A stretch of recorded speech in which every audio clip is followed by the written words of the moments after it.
¿Cómo están?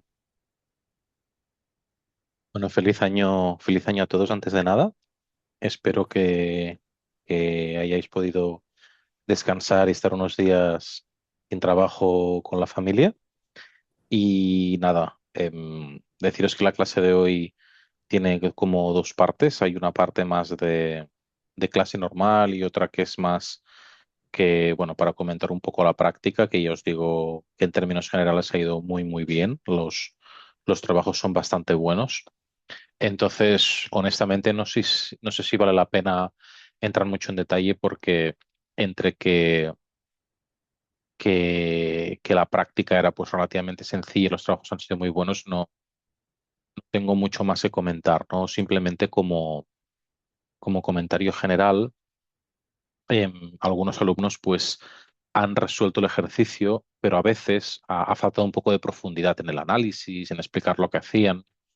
Y muchas veces esa es la diferencia, ¿no? Pues entre un 8,5, 9 y un 10, ¿vale? Simplemente que lo tengáis en consideración, pero me ha sorprendido positivamente las prácticas. No sé si en ese sentido alguien tiene alguna duda o algún comentario que crea que merece la pena que comentemos.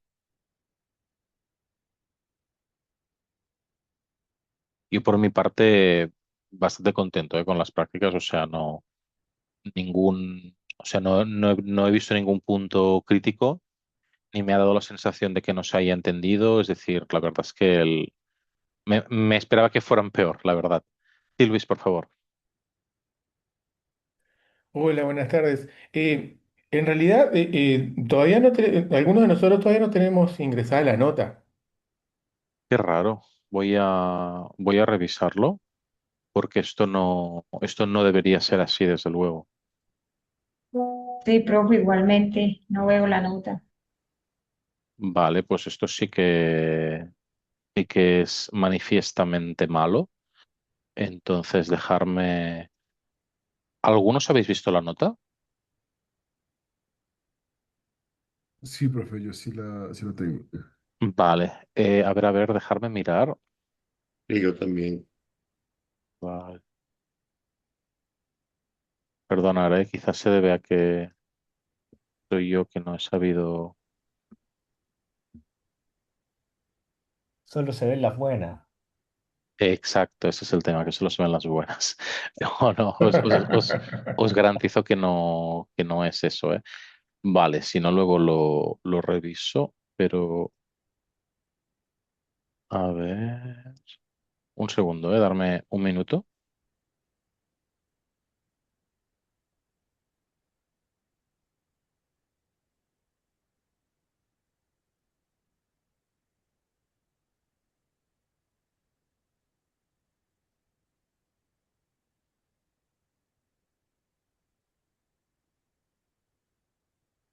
Vale, es posible que alguna no se haya publicado, a ver.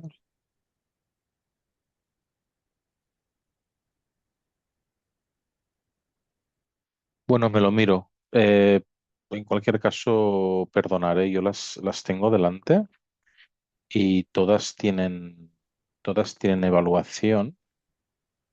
Entonces, darme 30 segundos. Puede ser que haya habido un fallo en lo que es la publicación, ¿vale? Ya os comenté que, perdonaré, yo estoy volviendo a unir y a lo mejor pues he hecho algo mal.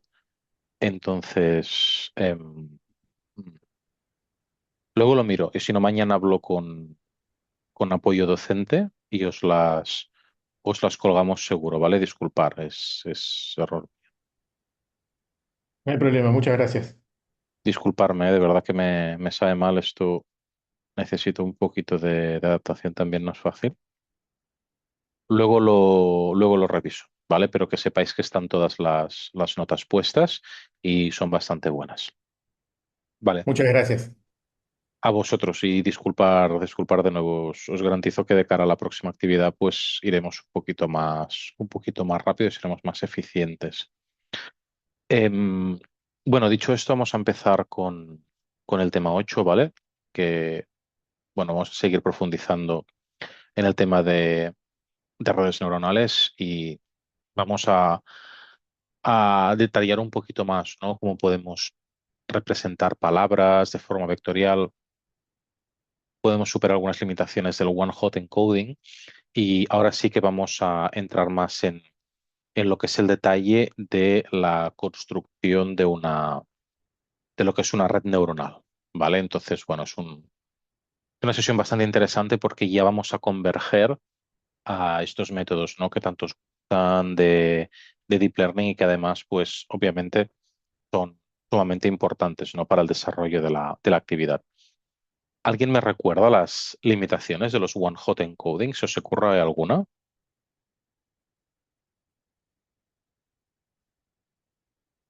Venga, no seáis tímidos.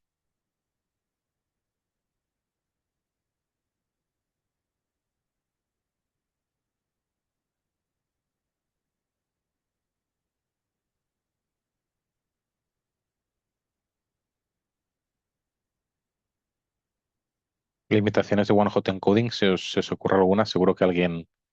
Se puede, hola, hola, ¿qué tal? José Lago, puede ser cuando alguna variable tiene muchas categorías.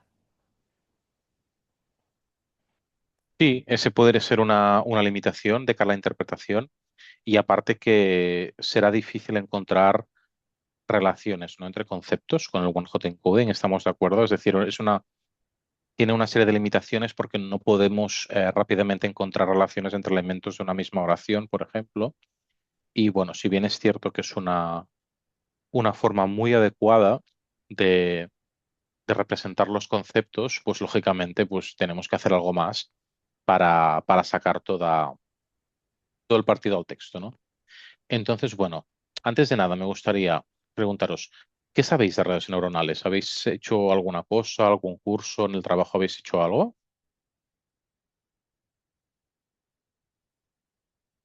No seáis tímidos, ¿eh? No hay respuestas erróneas. No, profesor, la verdad yo no, nuevo para el tema y en el curso aún no hemos tocado del mismo.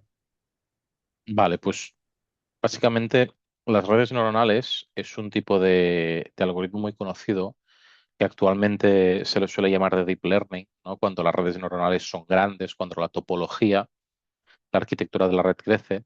Y ya veréis que las redes neuronales intentan simular un poquito el proceso cognitivo humano, ¿no? Donde hay un input, hay una serie de neuronas que extraen información dado este input y luego pues hay un output. O sea, básicamente es intentar encontrar similitudes entre cómo un ordenador puede entender las cosas de la misma forma que hace un humano y lo que hace un humano. Después, ¿conocéis el concepto de aprendizaje supervisado? ¿Alguien lo conoce? ¿Alguien se atreve a definir lo que es el aprendizaje supervisado? Buenos días, profesor. Vendría a ser cuando digamos, un modelo de Machine Learning, tenemos una variable de respuesta o variable de objetivo. A diferencia de Eh, uno supervisado, es que, digamos, no tenemos alcance de cómo se catalogan o clasifican nuestra variable de respuesta, ¿no? Por así decirlo. exacto, exacto. En un modelo supervisado siempre vamos a tener una variable objetivo, es decir, vamos a tener un target, una variable que es la que queremos predecir. Pues la edad, el precio, el volumen de ingresos, si el cliente se queda o no se queda. Entonces va a ser un tipo de problema que va orientado a resolver cómo se comporta una variable o a generar una predicción de una variable en concreto. ¿Y qué tal el aprendizaje no supervisado? ¿Os suena lo que es el aprendizaje no supervisado? ¿Alguien me podría poner algún ejemplo? Podría ser, digamos, los clusters, que cuando se trata de tener un conjunto de personas y quieres clasificarlas, pues al menos con cluster nos da una idea de cómo podrían agruparse según cómo están comportándose, según las distancias y todo lo demás. Un sistema de recomendación sería aprendizaje supervisado o no supervisado? ¿Qué pensáis?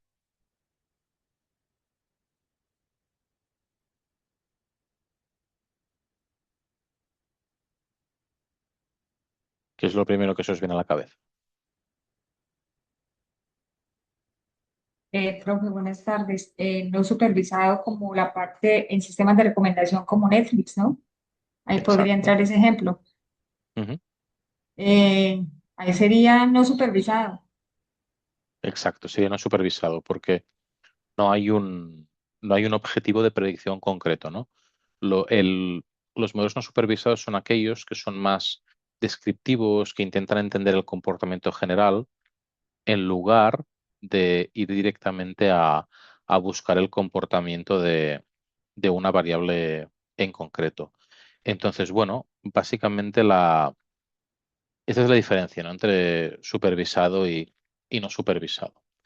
¿Conocéis los autoencoders? ¿Os suena? Esto ya es un poquito más de detalle. ¿Alguien lo conoce? Venga, va, no seáis tímidos. Seguro que habéis escuchado algo.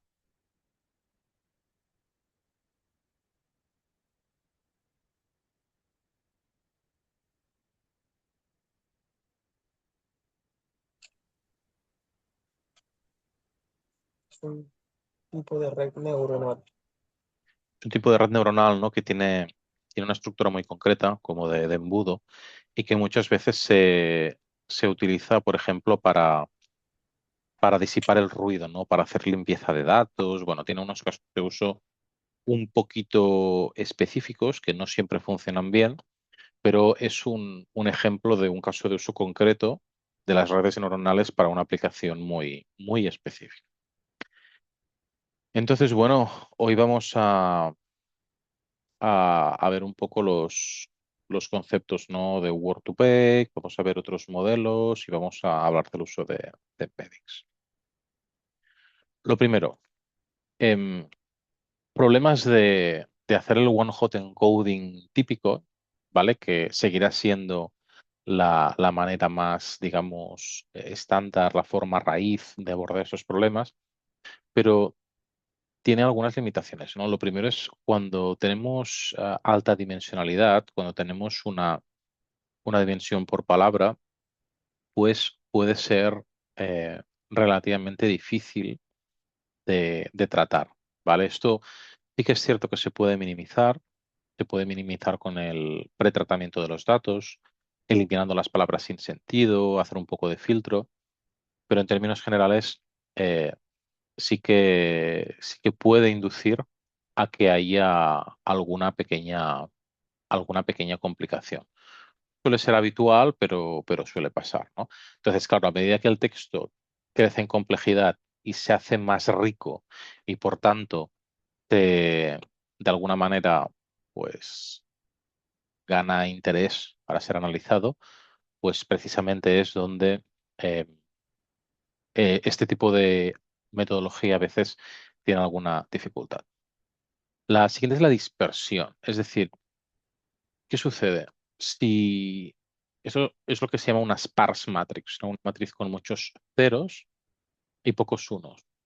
Puede suceder que si el texto es complejo, las diferentes instancias del texto, las diferentes palabras, digamos, aparezcan en pocas oraciones. Y suelen ser las palabras que aportan más información analítica, ¿no? Las palabras que realmente sirven más para entender qué nos está diciendo. Entonces, eso es un problema, porque realmente, claro, digamos, muchas palabras con un significado más homogéneo, más estándar, pues aparecerán más veces. Y esto en términos analíticos, pues puede representar una complejidad a ser resuelta. El otro es que realmente en esta matriz de ceros y de unos, si bien es cierto que tenemos una representación adecuada de lo que es la, digamos, la información del texto, no tenemos forma de vincular conceptos en base a su significado, ¿no? Y esto pues es una limitación bastante clara bueno, pues que no podemos resolver de esta forma. Entonces, bueno, aquí aparecen el concepto de word embedding, ¿no? Entonces, el word embedding no será más que una representación vectorial de un texto. Es decir, cómo queremos vectorizar un texto. En lugar de un texto, trabajar con vectores que contengan la mayor cantidad de información. Y esto lo hacemos para, digamos, minimizar las limitaciones que tiene el one-hot encoding puro. Aquí tenemos una estructura de lo que es la red neuronal. Una red neuronal tomará como input el one-hot encoding y tendrá un output que será un vector de una dimensión que nosotros vamos a determinar. Y no es fácil definir cuál es la dimensión óptima de un embedding, pero luego veremos que al final hay unas dimensiones que se suelen utilizar de forma estándar. Y entre medio, pues habrá una red neuronal que si es un autoencoder tendrá esta forma. Si os fijáis, esto tiene forma de embudo, ¿no? Al principio, las bolitas lilas que hay en medio son las capas, ¿no? Las diferentes neuronas. Entonces, fijaros que al principio hay 5, luego pasan a 3, luego a 5. No importa tanto el número, sino la forma que esto tiene. Fijaros que esto tiene forma de embudo. Suele suceder que si definimos este tipo de arquitectura de la red neuronal, el word embedding se limpia, es decir, queda solo en el output, en el vector de salida, solo queda, bueno, solo queda mejor representada la información que realmente aporta valor. Y es una forma bastante interesante de representar este tipo de información y seguir trabajando con estos embeddings. A modo de ejemplo, algoritmos tipo ChatGPT lo que utilizan son los embeddings de los prompts. El tratamiento de la información que se hace se vectoriza. Vosotros interactuáis con un LLM entre el prompt y el output. Hay un proceso de vectorización de las palabras que estáis usando para comunicaros con el LLM. Realmente es bastante habitual utilizar word embeddings y también es bastante habitual que tengan esta estructura de autoencoder. Esta estructura de embudo es lo que denominaremos un autoencoder. Hay un algoritmo propuesto por Google en 2013. Aquí tenéis el acceso al paper y os recomiendo que le deis un vistazo, que es un paso más de lo que serían los word embeddings, que es el algoritmo Word2Vec, ¿vale? Aquí queda ya para vuestra lectura como una lectura recomendada. También os sugiero que veáis algún vídeo, incluso en YouTube. Hay vídeos que visualmente explican muy bien qué son estos algoritmos de vectorización, porque a veces es un poquito difícil de entender, pero no dejan de ser formas complementarias de obtener mayor información de estos embeddings. Como podéis ver, son algoritmos muy recientes. Esto es del año 2013, estamos en el año 2026. Solo hace 13 años esto se ha desarrollado. Entonces, es un tipo de metodología que está muy, muy en el estado del arte. Y bueno, es un campo que suele ser bastante caliente, suelen haber muchos avances, es muy difícil mantenerse al día. Si a alguien le interesa hacer un poquito de research de ese tipo de algoritmos, hay un científico que se llama Jan LeCun, que trabaja en la Universidad de Nueva York, bueno, trabajó para Meta también, que es uno de los referentes mundiales en análisis de textos. Podéis seguir un poco sus publicaciones.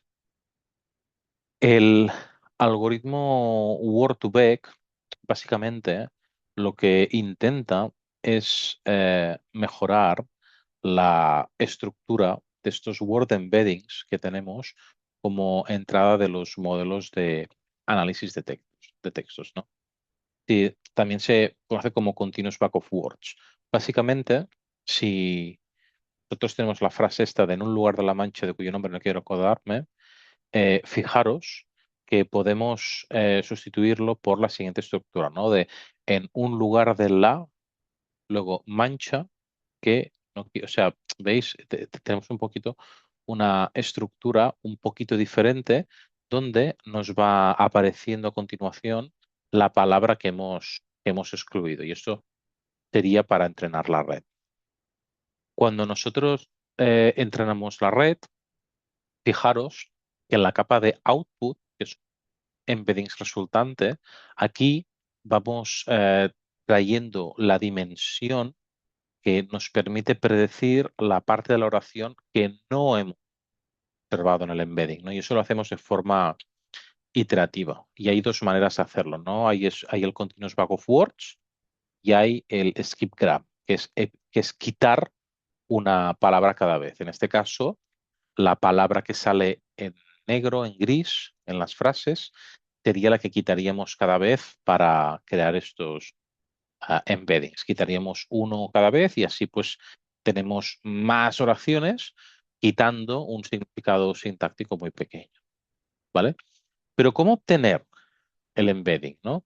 Fijaros, aquí nosotros cuando estamos, esto es un poco abstracto, es decir, esto se explica una vez y probablemente cuando vayáis a utilizarlo os olvidaréis, pero bueno, para lo menos para que lo sepáis. Nosotros en esta matriz de W, estos son los pesos de la red neuronal, los coeficientes de la ecuación para que nos entendamos. Lo que iremos haciendo es definiremos una dimensión del vector salida del embedding, que es el que tenemos a la derecha, que es de dimensión 3, y iremos aplicando pesos a cada una de las salidas. Y con esto crearemos nuestro Word Embedding resultante. ¿Vale? Entonces, al final, el, el objetivo es entrenar una red neuronal para que nos genere los embeddings que mejor representen el significado sintáctico original de la oración. ¿Vale? ¿Qué sucede? Nosotros muchas veces, cuando utilizamos el Word2Vec, hay diferentes elementos de dimensión estándar. Muchas veces se utilizan dimensiones 300, 400, 500. Esta dimensión hace referencia al vector de la derecha, al vector que aquí es 3, pues en un ejercicio real pues suele ser bastante más grande, del orden de 300. A ver, hay muchas maneras, ¿no?, de decir cuál es la distancia óptima. La verdad es que yo no creo que esto se pueda resolver de forma analítica, porque cada texto tiene una variabilidad diferente, es decir, cada texto tiene una complejidad diferente que hace que realmente pues no podamos decir a priori cuál es el mejor número. Entonces, esto habría que hacerlo de forma iterativa analizando resultados, ¿no? No hay dispersión porque nos generamos vectores de salida y la posición del vector se relaciona con el significado por la propia construcción del vector, ¿vale? Entonces, bueno, básicamente vamos a profundizar un poco cuando decimos que la posición del vector está relacionada con el significado, porque esto nos permite hacer dos cosas, ¿no? La primera es que nos permite establecer similitud entre palabras, los campos semánticos de detección automática y mucha ayuda en la detección de tópicos. ¿Por qué, por qué hacemos incidencia en esta detección de tópicos? Cuando vosotros hacéis análisis de textos, muchas veces el objetivo va a ser entender de qué va este texto. Es decir, vosotros analizáis un texto pues, en las redes sociales o en emails que os llegan y a vosotros os interesa hacer una capa de abstracción superior y poder decir, oye, estos textos van de quejas por el servicio o estos textos van de incidencias en la cadena de distribución. Entonces, este tipo de metodologías suelen funcionar bien para hacer lo que se llama topic modeling, que es la detección de temas eh, a medida que, que vamos analizando los textos que tenemos que ver, ¿no? Y después que nos permite procesar palabras que previamente no habían aparecido. ¿Por qué? Porque el hecho de introducir una palabra nueva que no tenga directamente un histórico en el training dataset, como vamos a vectorizarlo, vamos a poder obtener un resultado similar sin la necesidad de que esta palabra haya estado previamente incluida. Eso es interesante de cara a la robustez del algoritmo. Ya lo sabéis, ¿no? Nosotros conocemos algoritmos, preocupa bastante que ante la entrada de nuevos datos el algoritmo no sea consistente. Entonces, hacerlo de esta forma minimiza bastante este tipo de riesgo. Entonces, nos da un resultado bastante más robusto, ¿vale? Entonces, bueno, tenéis muchísimos documentos, fuentes de información. Esto no os lo termináis en una vida. Yo os recomiendo mucho este repositorio de GitHub. Seguro que todos estáis familiarizados con GitHub. Os recomiendo que entréis y le deis un vistazo, ¿no? Hay algunos códigos prácticos del Word2Vec. Y después os recomiendo que os familiaricéis con la documentación de TensorFlow. TensorFlow es, digamos, el framework de desarrollar redes neuronales estándar, ¿no? En la industria es la metodología más habitual para desarrollar redes neuronales porque nos permite jugar con las dimensiones de las matrices de forma bastante fácil. Antes había una capa superior que la llamaban Keras. Keras ha ido desapareciendo y ha quedado pues TensorFlow, ¿no? Entonces, si vosotros queréis dedicaros a redes neuronales, queréis dedicaros al deep learning, es interesante que os vayáis familiarizando con TensorFlow. Muy bien, pues hacemos una cosa, si os parece, hacemos los 5 minutitos de descanso de rigor y continuamos.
Bueno, antes de nada, os pediría que, que intentéis revisar, por favor, si se han publicado ya las notas, porque creo que las he publicado. ¿Me lo podéis revisar? Os debería haber llegado algún tipo de aviso. Sí, en mi caso aparece. Muchas gracias. Vale, Sí, perfecto. en mi Sí, caso sí. también, que no aparecía, ahora apareció. Vale, pues hagamos una cosa. Alargamos el descansillo 5 minutitos y si tenéis alguna duda me preguntáis. Las prácticas están muy bien, ¿vale? Entonces, los comentarios son bastante genéricos, a veces hacen referencia a que, bueno, que para ser excelente un poquito más de detalle y demás, pero la calidad de las prácticas es muy buena, así que felicitaros. Os dejo 5 minutitos y termináis de verlo, ¿vale?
tal? ¿Cómo estáis? Bueno, veo que ya habéis podido ver las prácticas y más o menos es ok. Me apunto el caso de Germán. Germán Elart Ruelas Castillo. ¿Sabes en qué grupo estás, Germán? ¿Sabes qué grupo eres? Que me facilitará mucho encontrar tu ejercicio. Sí, el 32, grupo de 32. Vale, pues hoy mismo lo reviso. Seguramente ha sido un error mío y no te preocupes que lo resolvemos. Vale, listo, muchas gracias. Muchas gracias a vosotros. Vale, pues vamos a seguir con el temario, que ya estamos convergiendo a la parte chula. La verdad es que ahora la asignatura se pone bastante más interesante. Vale, tenemos otros modelos, ¿no? O sea, cuando decimos otros modelos, fijaros que a partir de ahora todo va a ser iterar sobre lo mismo. Ya tenemos los one-hot encodings, ya tenemos los embeddings y ahora ya es empezar a añadir matices. Si vosotros me preguntáis, oye Jordi, ¿cuál es el mejor modelo? Pues no lo sé, ¿vale? No lo sé. Lo suyo sería probar muchos y ver el resultado. Al final, y por tiempo no se puede, pues escoger uno y ver si los resultados son suficientemente buenos hasta iterar. Esto es así, ¿no? ¿Qué pasa? Todos los modelos, por muy sofisticados que sean, pues tienen alguna limitación. Por ejemplo, Word2Vec es un poco sensible pues, a las palabras mal escritas o a las palabras nuevas, ¿no? Un poquito sensible. ¿Por qué? Pues porque esto genera unos embeddings diferentes, se pueden establecer relaciones diferentes entre palabras.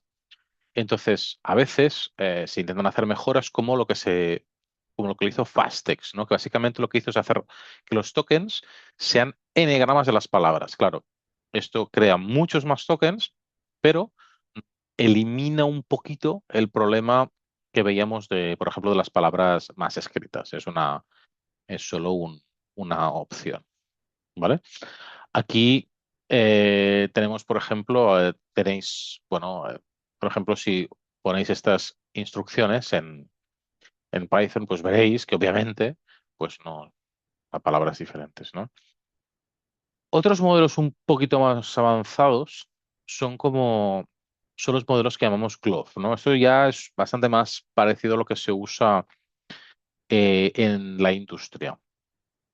Aquí básicamente se afronta el problema con herramientas matriciales, ¿no? Se hace una reducción de la dimensionalidad con la matriz característica. Básicamente intentamos reducir la dimensionalidad de las matrices resultantes de los embeddings utilizando propiedades matriciales con una inmensa, inmensa, inmensa ventaja.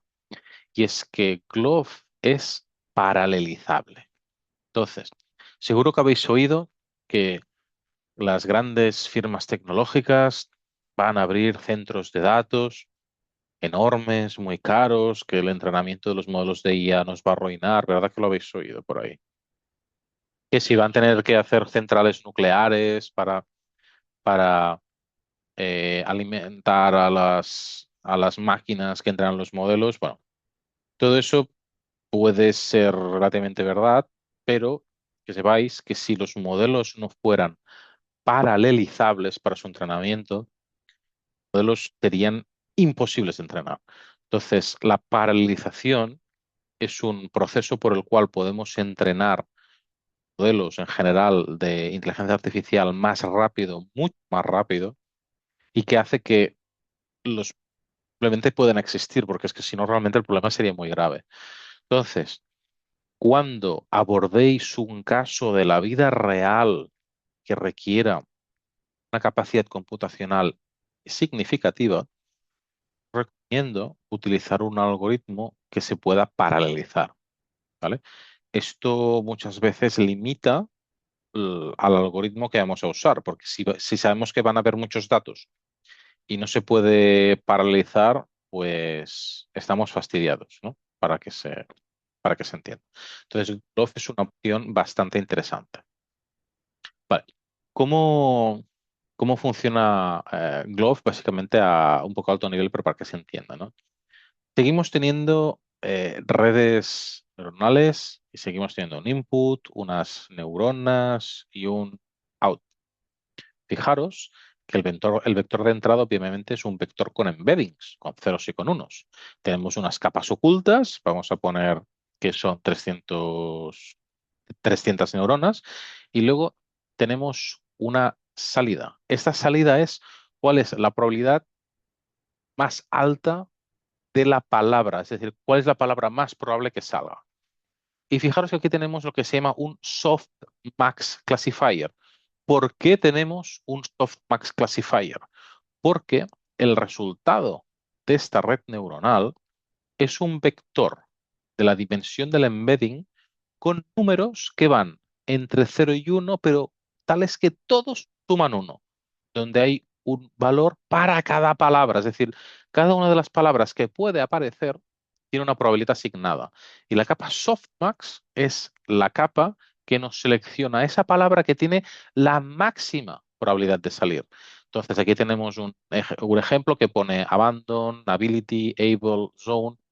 Es decir, para cada elemento está la palabra que tiene más probabilidad de salir, y así podemos analizar el texto y podemos predecir texto. Cuando nosotros vamos a ChatGPT, ChatGPT hace esto. Es decir, ChatGPT no entiende realmente la oración. Utiliza un transformer, que es una versión un poco más avanzada de este algoritmo, pero que en esencia persigue lo mismo, buscando cuál es la palabra más probable dado el input, dado el prompt que vosotros le habéis dado. Entonces, bueno, bastante interesante cómo funciona este tipo de algoritmos en la práctica, ¿vale? Entonces, bueno, básicamente, fijaros que, como decíamos, el vector de entrada ahora no va a ser el one-hot encoding, va a ser el embedding, ¿vale? Para garantizar, pues, que todavía representamos más las características del texto. Pero el proceso es el mismo. Tenemos one hot encoding, con un autoencoder nos creamos un embedding y luego utilizamos el algoritmo para que nos dé la palabra más probable, ¿vale? Entonces, em, bueno, hoy hemos explicado muchas cosas, muchas cosas. Es un poco lío, ¿vale? La verdad, para recopilar. Acordaros que hoy sobre todo la clase iba de word embeddings, que son representaciones vectoriales para reducir la dimensionalidad y facilitar la comprensión del texto, el análisis, las predicciones y demás. Hemos explicado algunos algoritmos para que se entienda lo que sucede, y a partir de aquí hemos convergido a cómo se utilizan estos word embeddings en la práctica, que es en lugar de pasarle el one hot encoding así a coscorrón, pasarle un word embedding que tiene una dimensionalidad un poco más pequeña, es más manejable, pero nos permite a la vez obtener los resultados deseados, ¿vale? Pues bueno, em, hasta aquí la clase de hoy. Creo que ha sido una clase bastante interesante y ya empezamos a converger un poco más. Os animo a que, si tenéis tiempo, veáis algún vídeo de cómo funcionan estos modelos en YouTube visual, vídeos de estos que aparecen vectores, que las cosas se mueven, porque realmente se complementa mucho, ¿vale? La explicación, y permite entenderlo mucho más. Dicho esto, si alguien tuviera alguna duda sobre la práctica, y ahora miraré el caso de Germán, me contactáis por mail, por favor, me mandáis un mail a jordi.escayola@unir.net y lo revisaré lo antes posible. Deciros que las prácticas han sido realmente muy buenas, estoy bastante satisfecho, pero si hubiera cualquier cosa me contactáis y lo vemos. Así que nada, muchas gracias y que terminéis de disfrutar del día. Muchas gracias. Gracias. Muchas Gracias. gracias. Hasta luego. Feliz tarde a todos.